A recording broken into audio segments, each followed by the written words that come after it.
அப்படி வந்து அகஸ்தியர் வந்து செஞ்சவர். அது மட்டும் இல்லை, தமிழ் இலக்கணத்தை வகுத்து கொடுத்தவர் அகஸ்தியர். தமிழுக்கு இலக்கணம் வகுத்து தொல்காப்பியர் அகஸ்தியர் 2 பேர் தான் முக்கியமானவர். வகுத்து கொடுத்தவர் அகஸ்தியர். இந்த காவேரிய கமண்டலத்தில் பிடிச்சு விட்டு முதல்ல விடாம தடுத்தவர் அவர் தான். பிடிச்சு வச்சுட்டார். அது கதையெல்லாம் நிறைய இருக்கு. அதுக்குள்ள போனா நம்ம ராமாயணத்தை வெளியில வர முடியாதுங்கிறதுனால அவருடைய புகழ்களை மட்டும் சொல்லி மேலே போகிறேன். அப்படிப்பட்ட அகஸ்தியரை போய் சந்திக்கிறார். இவர் சேவிக்கிறார். அகஸ்தியருக்கு பெருமாள்னு நினைக்கிறதா குழந்தைன்னு நினைக்கிறதா? யசோதையோட நிலைமை தான். கிருஷ்ணரை பெருமாள்னு நினைக்கிறதா குழந்தைன்னு நினைக்கிறதா? அந்த இடத்துல அம்மாவா இருக்கிறது குழந்தையா தான் நினைச்சாங்க. அது போல ஒரு விஷயா இருந்ததுனால ஆசீர்வாதம் பண்ணுகிறார்கள். பெருமாளுடைய வில்லு வாழு அம்பு இதெல்லாம் அவர் கையில் இருந்தது. அதெல்லாம் கூட்டி பிரசன்டேஷன் கொடுத்தாச்சு. அப்படியே தனக்கு பவர் கூட்டிகிட்டே போறாரு. ஏன்னா நோக்கம் வந்து ராவணவதம். அதற்கு வந்து பொருள்களை சேகரிச்சுட்டே போகணும். அதனால கிடைச்சுதான். அப்படி போகும்போது அங்கே என்ன ஆகிறது, ஒரு பக்ஷி ராஜன் வருகிறார். ஜட்டாயுன்னு பேர் அவருக்கு பேரு. அந்த பக்ஷி ராஜன் என்ன செய்யறாருன்னா கழுகரசன். பக்ஷிராஜன் தான் ஆகும். அவர் வந்து உடனே பார்க்கிறார். யாருப்பா நீங்கன்னா, நாங்கள் அயோத்தியிலேருந்து வரோம். அயோத்தியா? தசரதன் நல்லா இருக்காரு. ராமருக்கு ஆச்சரியம். என்னடா நம்ம அப்பா பேரை சொல்றாரு அப்படின்னா, ஏனென்றால் ஜட்டாயும் தசரதனும் நண்பர்கள். அதாவது நட்புக்கு எதுவுமே வேதம் கிடையாதுங்கிறது ராமாயணத்துலேருந்து நம்ம தெரிஞ்சுக்கலாம். ஜட்டாயு ஒரு கழுகரசன். அவரோட நட்பு கொண்டவர் யாரு? தசரதன். காக்கை குருவி எங்கள் ஜாதி அப்படின்னு பாரதியார் சொன்னாரு. அது இங்கேருந்து சொன்னது. அதனாலதான் பையனும் ஜாதி பார்க்காம வேட்டுவனை தன்னுடைய சகோதரனாக ஏற்றுக்கொண்டார். அங்க ஜீன்ஸ்ல இருந்து வருது. தசரத மகாராஜா எப்படி ஜட்டாயுவை தன்னுடைய நண்பனாக ஏற்றுக்கொண்டாரோ அதை போலவே தான் ராமபிரானும் செய்திருக்கிறார். ஆகையினால் என்ன ஆகணும், இந்த எல்லாம் விசாரிச்ச உடனே இந்த மாதிரி அவருக்கு வந்து காலம் முடிஞ்சு போயிடுதுன்னு சொன்ன உடனே ஜட்டாயுவுக்கு கண்களிலே தாரையாக தண்ணீர் வந்தது. உடனே அந்த அவரும் போய் அவரை குளிச்சுட்டு ஸ்நானம் பண்ணிட்டு ஃப்ரெண்டுக்காக தர்ப்பணாதிகள்லாம் செஞ்சாங்க. அதுக்கப்புறம் அவர் தான் சொன்னார், கோதாவரி கரையில பஞ்சவடின்னு ஒரு இடம் இருக்கு. அந்த இடம் உங்களுக்கு சௌக்கியமா இருக்கும். ரொம்ப இந்த மாதிரி காட்டுலலாம் அலோகப்பட வேண்டாம், அது கொஞ்சம் நிதானமா இருக்கும், அங்கே போய் இருந்தோ அப்படின்னு அவர் சொன்னார். அப்படியே ஒருத்தரா தள்ளி விட்டு வந்துருக்கு. இந்த ராமன் போன பாதைன்னு சொல்லி ஒரு மேப் போடலாம் ஃபேஸ்புக்லேயே வரையும். பார்த்தா அயோத்தியிலேருந்து கிளம்பி கிட்டத்தட்ட குஜராத் வரையா போய் அங்கேருந்து கர்நாடகா இல்லை எல்லா ஊரையும் சுற்றி பார்க்கணும். கர்நாடகாவில் இறங்கி ஆந்திராவில் வந்து தமிழ்நாட்டில் வந்து இப்படி போகிற மாதிரி இருக்குங்க. அதனால இப்போ என்ன ஆகிறதா, அந்த கோதாவரியில் பஞ்சவடி அப்படிங்கிற இடத்துக்கு அவர் போய் அங்கே இருந்தோம்னு சொன்னேன். அங்கே போய் நல்ல குடிசை பண்டசாலை அமைத்தான் லக்ஷ்மணன். அங்கே அருமையாக இருந்து கொண்டிருக்கிறவர்கள் நல்லா போயிட்டு இருக்கு காலம். இப்படியே போயிடுதுன்னா திரும்பி வர வேண்டியதானே. டைம் முடிஞ்சு போனால் ரிட்டர்ன் பண்ணிடுவார் பெருமாள். அது நடக்கக்கூடாது. அதனால என்ன ஆச்சு, அங்கே கிளப்பி விட்டால் ஒருத்தி கூடி இங்கே இன்னொருத்தனோட சேர்த்து விடணும். ராவணனுக்கு கனெக்ஷன் கொடுக்கணுமே, அதுக்காக ஒருத்தி வருகிறாள். அவள் பெயர் தான் சூர்பனகை. ராவணனுடைய தங்கை சூர்பனகை. காமவல்லியின் பேர் அவருக்கு.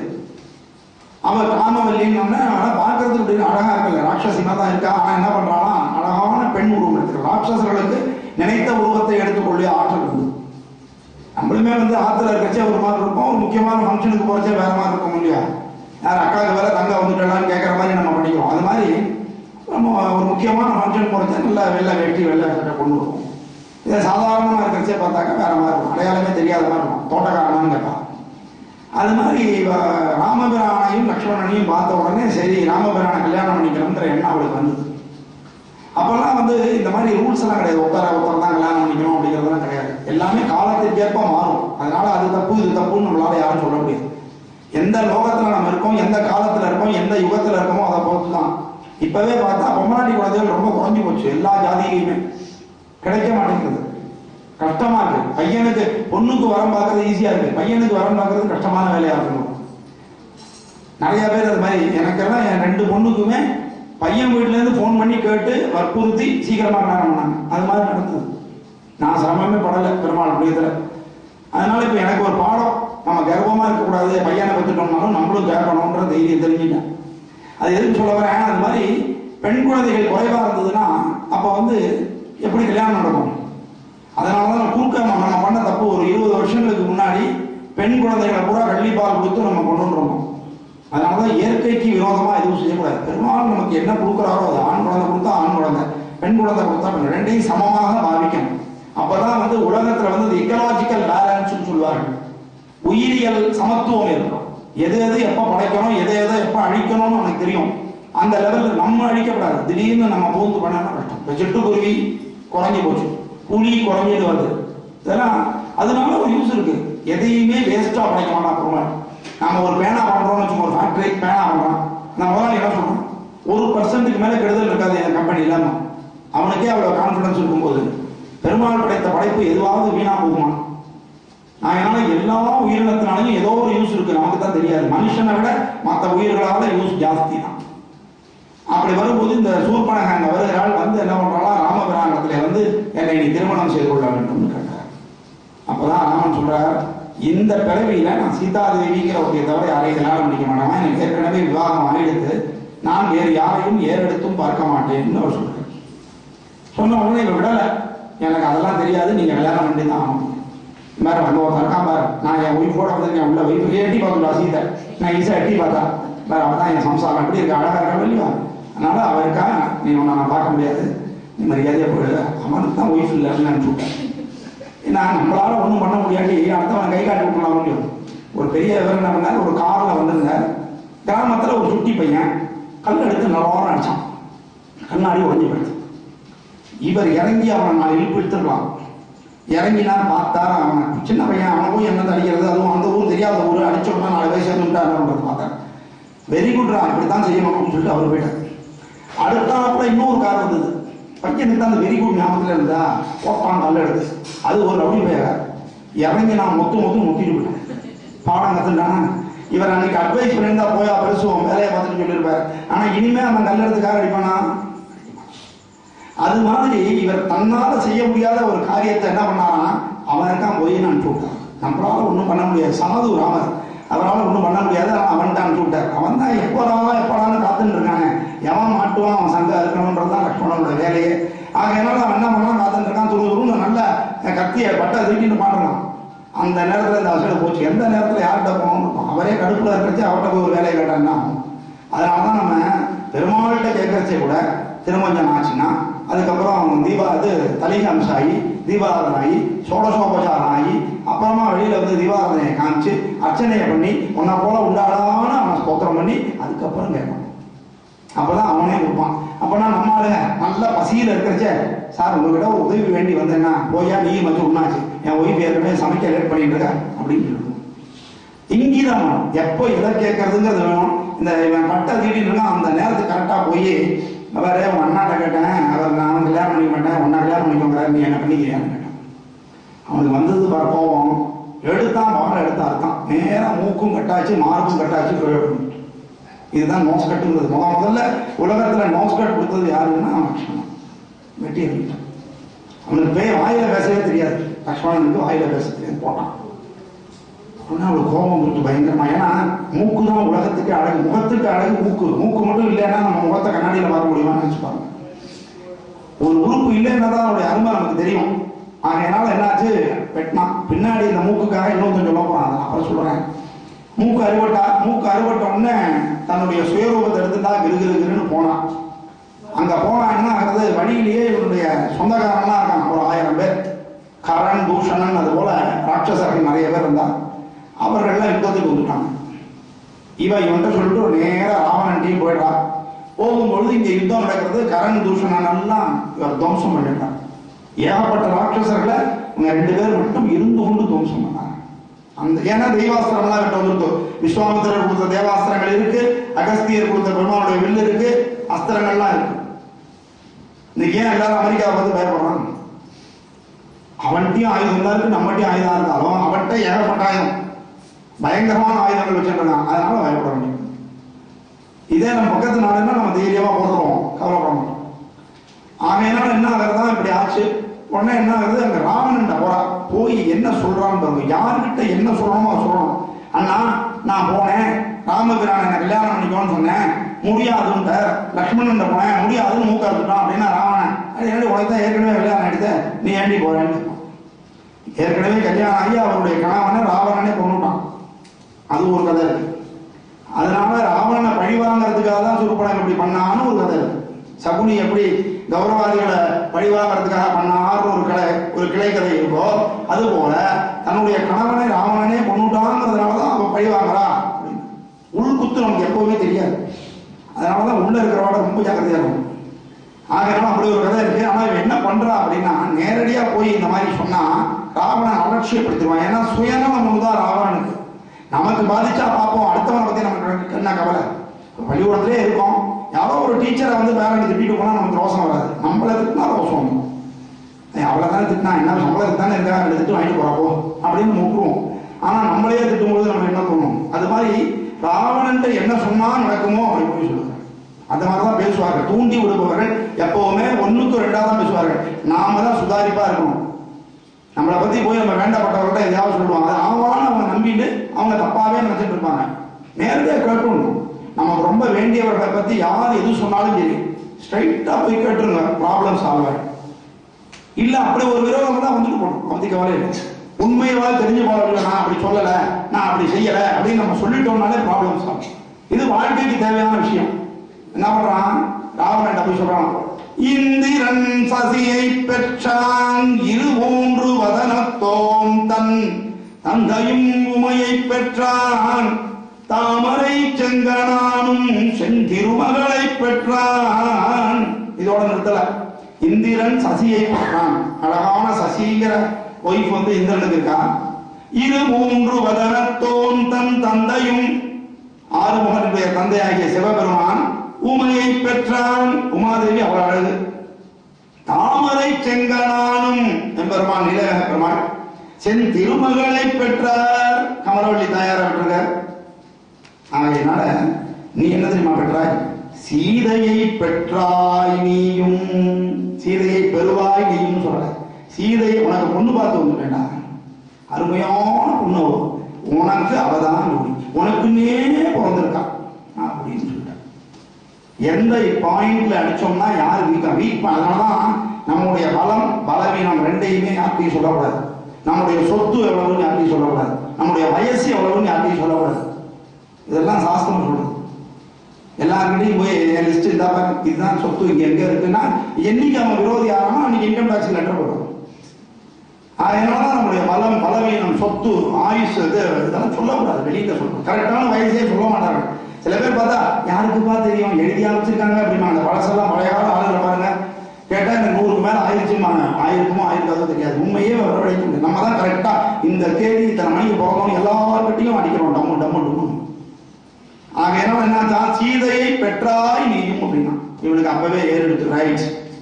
உடனே எப்படா சீதையப்பா, ஒரு படத்துல அப்படிதான் சொல்லுவான், இந்த மாதிரி ஒருத்தன் வந்து உன்னை பத்தி கேட்டோன்னு மட்டும் உங்க தங்கச்சிட்டு சொல்லுங்க, அவ உடனே அவர் எப்படி இருந்தாலும் கேட்கிறாளா இல்லையா அப்படின்னு.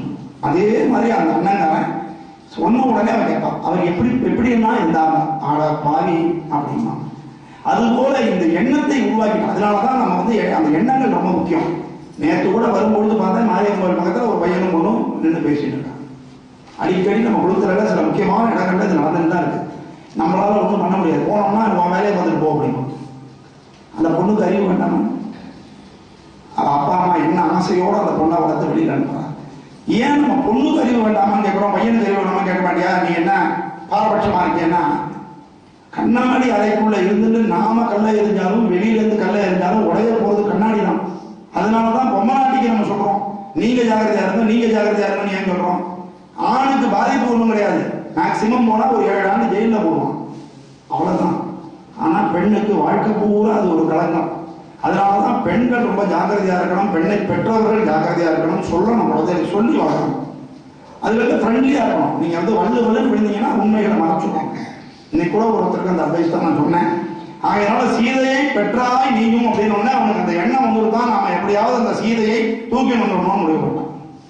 ஒரு பொருளை அடையணும்னு தீவிரமான வெறி வந்துருக்குன்னா என்ன வேணாலும் செய்வோம், எதை வேணாலும் செஞ்சு தூக்கி வரணும்னு நினைச்சுட்டான். ஆகையினால என்ன பண்ணா, நேரா மாரீச்சன் கிட்ட போறான். யார் இந்த மாரீச்சன் அப்படின்னா, முன்னாடி விஸ்வாமித்திரருடைய வேள்வியை காக்கும் பொழுது தாடகையோட மக்களாகிய சுபாகு மாரீச்சன் 2 பேர் வந்தார்கள்.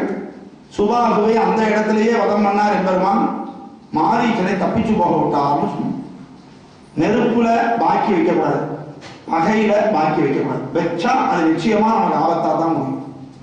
ஆகையினால இந்த மாரீச்சனை வச்சதுனால இந்த மாரீச்சன் இப்ப வினையாக வரப்போகிறான்.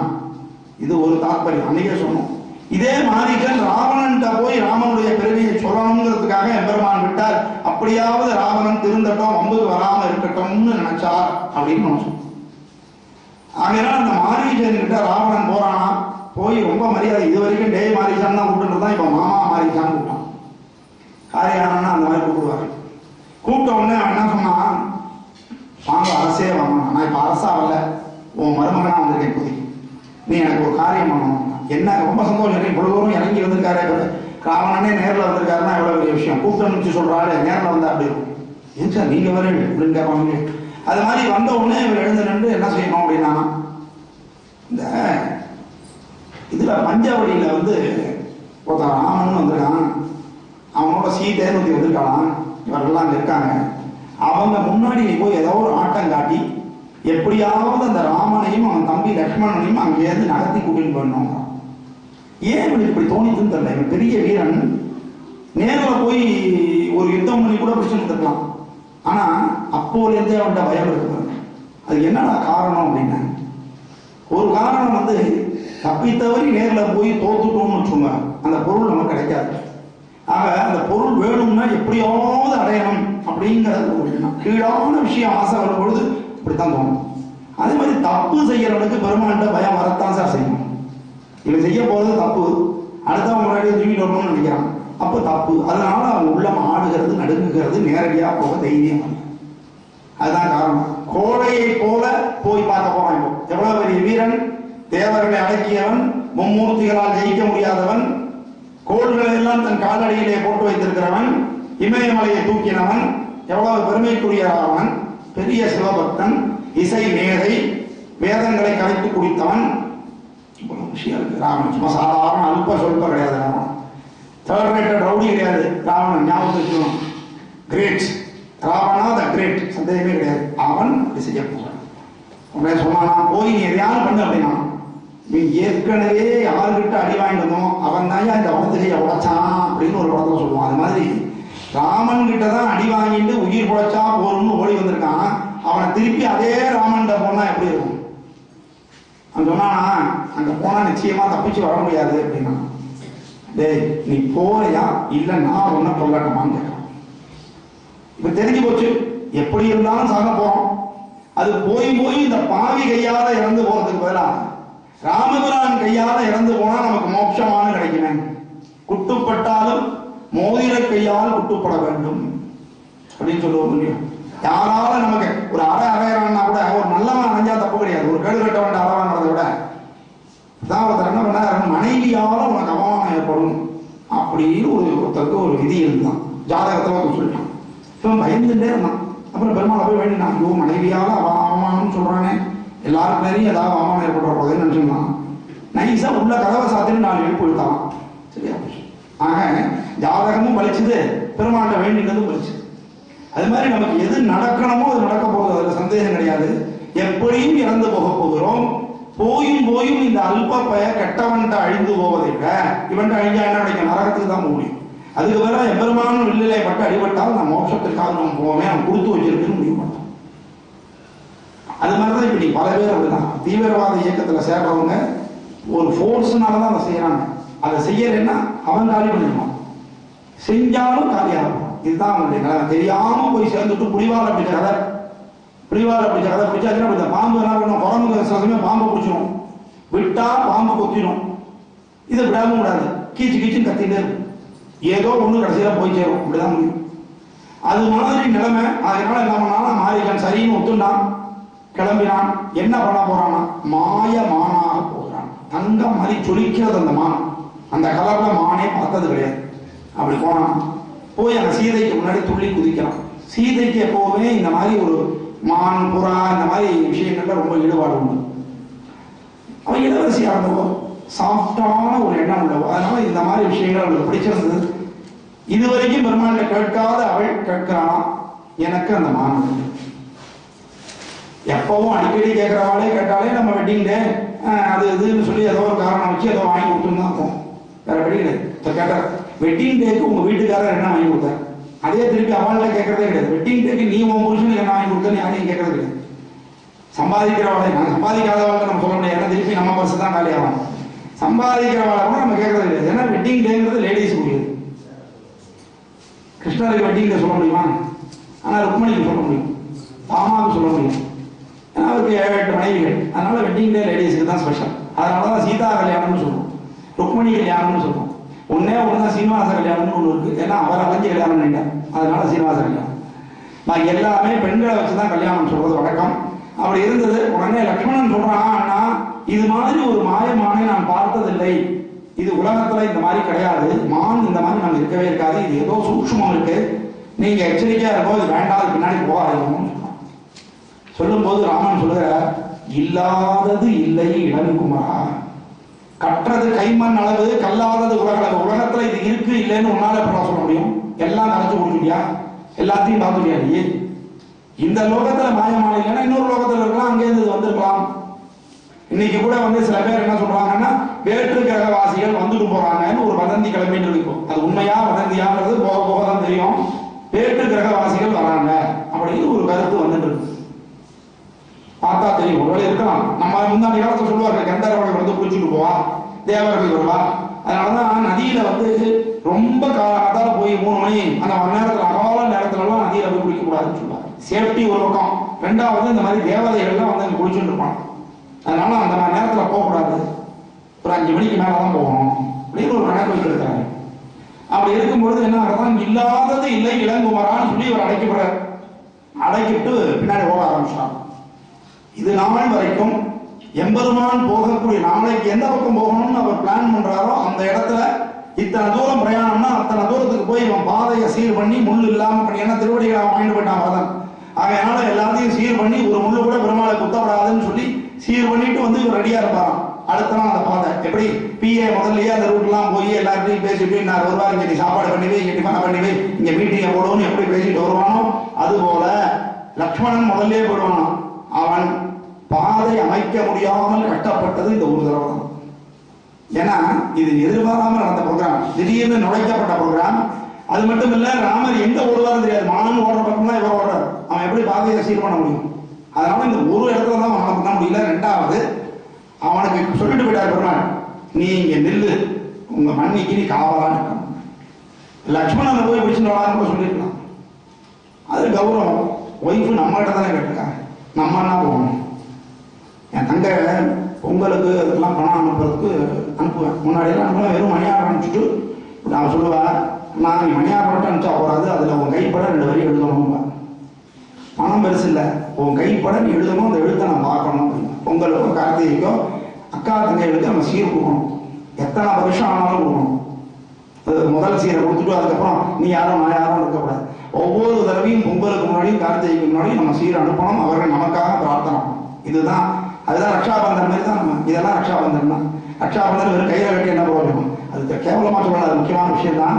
ஆனாலும் இது செய்யணும், நம்ம சொந்த தங்கைக்கு, கூட பிறந்த தங்கைக்கு, அக்காவுக்கு நம்ம செய்யணும், எத்தனை வருஷம் ஆனாலும் செய்யணும். அப்படி இருக்கும் பொழுது என்ன ஆகுது, இப்படி சொல்லுவான். அது மாதிரி இவன் என்ன சொல்றான், லக்ஷ்மணன் நினைச்சிருக்கலாம், நீ போய் பிடிச்சுன்னு சொல்லியிருந்தா ஒன்றும் பிரச்சனை இல்லாமல் இருக்கும். ஆனால் அப்படி போனா கௌரவம் கிடையாது. மனைவி கேட்டிருக்கா, நான் தான் போவேன். கேட்காத சீதை கேட்டு விட்டால் நான் போவேன்னு போனாராம். அப்படி போகும்பொழுது என்ன ஆகிறது, லக்ஷ்மணனை காவல் போட்டு போயிட்டார். என்ன நடந்தாலும் நீ இங்கேருந்து நகரப்படாது. ஏன்னா காடு தனியா இருக்கா, சீதாதேவியை விட்டுட்டு போக முடியாது. இப்ப நம்ம ஊர்லயே பொம்மநாடியில தனியா விட்டுட்டு போக முடியாது. தனியா இருக்கக்கூடிய லேடிஸ்ன்னு பர்மனண்டா ஒரு அம்மா இருக்கா, கணவன் வேற எங்கேயோ இருக்கா, பிள்ளைகள் வேற எங்கேயோ இருக்குன்னா அந்த ஆத்தை தான் நோட்டம் பார்த்துட்டு இருக்கான். மெட்ராஸ் போன்ற இடங்கள்ல இன்னும் கேவலம். நம்ம ஊராது பரவாயில்ல, அக்கம் பக்கத்துல இருக்கிறவன் அப்பப்போ திரும்பியாவது பாக்குறான் பக்கத்து வீட்டுல ஆள் இருக்கா இல்லையான்னு. ஆனா அங்கெல்லாம் யாருன்னே தெரியாது. குடுத்தனம் போன அன்னில இருந்து திருப்பி காலி பண்ணி போனா கூட அந்த பக்கத்து வீட்டுல யாரு இருக்கான்னு தெரியும். இப்பவுமே அண்ணா நகர் பக்கம்லாம்